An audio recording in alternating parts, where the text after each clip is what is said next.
Hello and welcome to our next video blog. I thought it would be good to carry on talking to Andy Serkis about some of the fun and games we had during our first block of shooting. Andy?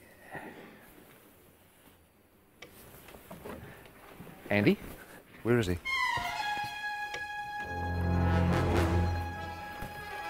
Andy! What is this place? This isn't Wellington. Where am I? Isn't this where James Bond crashed his Aston Martin in 1964?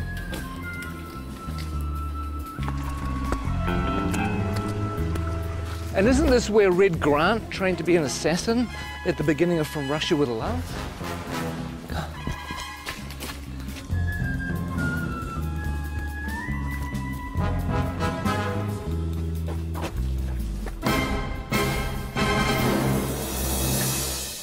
You know what? I think we should just run the blog anyway. So what we did is we asked cast and crew to tell us a few of their favourite memories from the first 3 or 4 months of shooting. So please enjoy that and I'll go figure out where I am.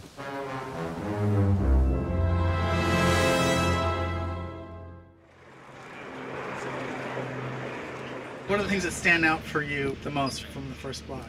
I think for me, my favourite stuff we've done so far has been Gollum's cave. Was that precious? The way that Pete did that scene, it felt like I was watching a play. It was sort of like you could just sit back and watch these amazing guys do their thing. Him and Martin together were fantastic. It was really cool. Trying to get back into the head of Gollum. I don't know if I ever told this, but it felt like kind of doing an impersonation of a character that I'd played.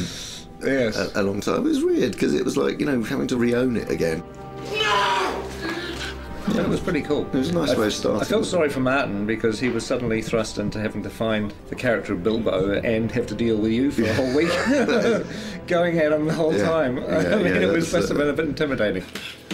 Blizzes and splashes. It's a meaty mouthful. Yeah. It's going to be a good movie. Check it out. After 2 years of, oh my God, when are we ever going to shoot this film? We had 13 dwarves and a hobbit. We might have had a wizard as well. And suddenly, it's real. Seeing the sets were like amazing. That was true. I mean, coming to Bag End for the first time and walking through. That was our first day, wasn't it? It was, First day on the job. That was amazing. Can you name them? Name the dwarves. Ori Dori Nori, Biffa Bobba, Biffa... Biffa Bobba Buffa, Ori Nori Nori. I can never remember. See, that's the problem. You can't even remember who they are. You have Philly and Killy. There's Thorin, and there's Gloin, and there's Oin, and Dwalin and Balin, and there's Biffa, Buffer and Bomber, and then there are the three Dori, Nori and Ori. I think that's it, isn't it? I think so. 13 Dwarves is one of the reasons why I dreaded The Hobbit and why I really didn't think I was going to make it for such a long time. But the irony is it's turned out to be one of the joys of the film. Oh my God.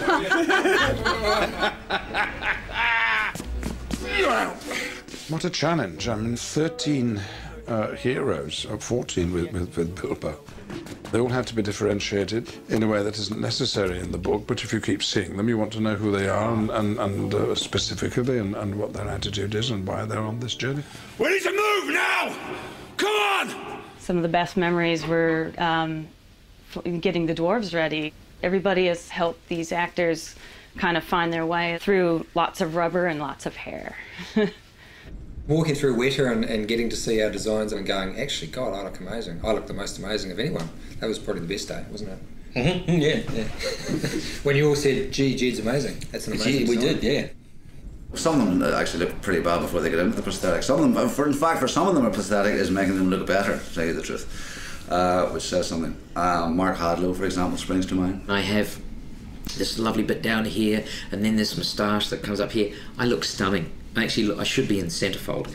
One of the things that quite early on we discovered was that Mark Hadlow likes to dress up in costumes, mainly sort of military type things. And the really weird thing about his sailor outfits is that below the waist, nothing. But again, you know, he's a nice bloke though. A little bit of cap. A little bit of cap. One of them doesn't have to wear a beard. Yeah, well, we're all very, very jealous of that. Actually, he is the Aidan Turner. He's the sexy dwarf. I don't even think he's got a beard, actually. Mainly because he's not old enough to grow one. He's the hot one, I suppose, if you like that kind of thing. But if you like knitted cardigans and knitted mittens, then I'm your fella. If there was a boy band in Middle Earth, he would be the leader Williams. of the Robbie Williams of the dwarf world. Whereas you'd be roadie, I think. Yeah, the roadie. Bond would be a roadie. I think when people see the beards are going to come back in big time. They are. Huge. Give us a kiss. Gelek Dashwood Bar. Gelek Dashwood Bar. We've all learnt a bit of the dwarf language, Cosdor, so we all have a kind of selection of words to fall back on, curses and battle cries. I mean, we speak Dwarvish to each other most of the time when we're on set. Okay, here goes. And Peter can guess what it is, and then I'll tell people. Caused Belcour. Caused Belcour. Caused Belcour. Peter? It means mighty dwarf.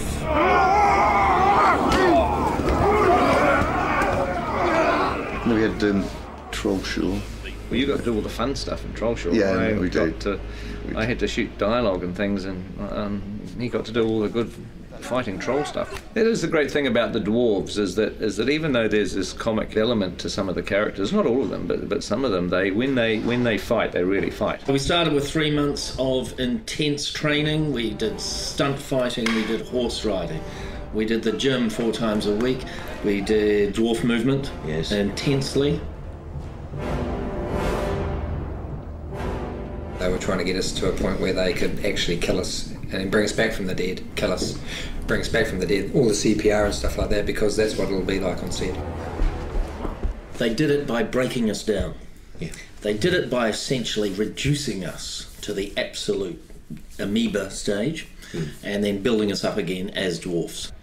We've come through it as better dwarves, I feel. I do too. I know that William's discovered his inner dwarf.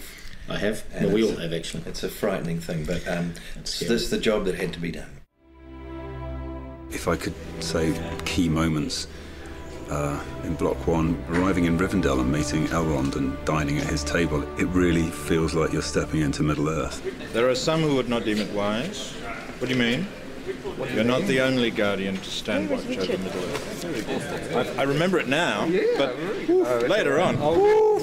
I love working with Hugo and Kate back in Rivendell again. That was fantastic. Hello. Welcome. I still can't quite get over being on set with Ian as Gandalf and then, Kate Blanchett with Galadriel and Hugo with Elrond, and you just feel like you step back into a movie again. It's kind of weird. Is this a new one? This is different. Yeah, different one. High points really, I think, was getting Kate Blanchett with a long train. God, Kate, that's beautiful. Who that is? They're all going to want one. Just don't ask me to walk anywhere. One of the things that I like is that we're getting a little bit of the music into the movie too, the songs. Tolkien wrote quite a few songs for The Hobbit. I got to sing a song. You want to hum a few bars for us now? Oh, it's a classic song. It's after sort of Cole Porter, Gershwin, and that type of thing. There's an inn, there's a merry old inn beneath an old grey hill. He squeaked and soared and quickened the tune while the landlord shook your man in the moon. It's after 3, he said. I think it'd be great if Dwalin just yelled the whole thing. So the cat They'll swallow the tipsy cat. Is this the Kenny Rogers? Is this the Metallica version? Who is this? Guess the Metallica version. Well, I'll be singing at the Oscars is a different matter, but hopefully some people might sing it in the shower. Oh, excuse me. I think this is a Peter Jackson question. Which dwarf would you like to invite to dinner? Well, I wouldn't invite any of them except myself. I'm afraid that the table manners aren't of the best. But you get your fist when you do that! They would not want Biffa over for dinner. He would be like the bottom of the line. Ori, because he'd be very polite. Excuse me. Well, it'd be me, obviously, because I'd cook. Stephen Hunter does pretty well with the bad table manners. He just eats so much. Have you seen the size of him? I mean, oh good lord. He's enormous. I've tried to talk him about cutting down his cholesterol and his butter intake. I don't think you'd invite Norrie because he'd steal all the silverware. You'd never invite Graham McTavish because he would sit there and glare at you and show his forearms all night. Dwallin's a real warrior. When he parties, he goes completely mad, like so many Scottish people. Here you go. Well, the words kettle black calling pot come to mind.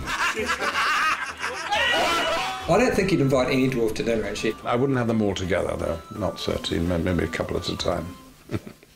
Special person to meet here, John Rhys Davies. It was fun on one of the days that we were in Bag End with the dwarves that John Rhys Davies came to visit. Oh, yeah? And it was great to introduce him not only to Gloin, who's his father in the story, but also to all the other dwarves. Hello, my boy. It's just like coming home to family. I predicted what John would say, and he pretty much said it word for word. I could just imagine, you know, him saying, "Oh, you poor bastards." that's pretty much what he went on to say. You poor buggers. When he gets you running up the hill in full armour, you'll enjoy that. But you are going to be spectacular. And you'll be chased by women all around the world. but only if you're in costume and makeup. Okay.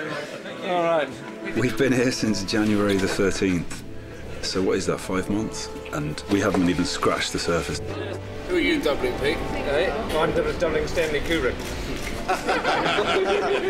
One of the biggest moments was when we all put our gear on and we all stood together, sort of looking around at each other into the characters' faces. To stand in a circle and look at the guys that were going on the quest, I got a real tingle up my spine. Lovely, thank you, that's terrific. I think we can check the gate on that.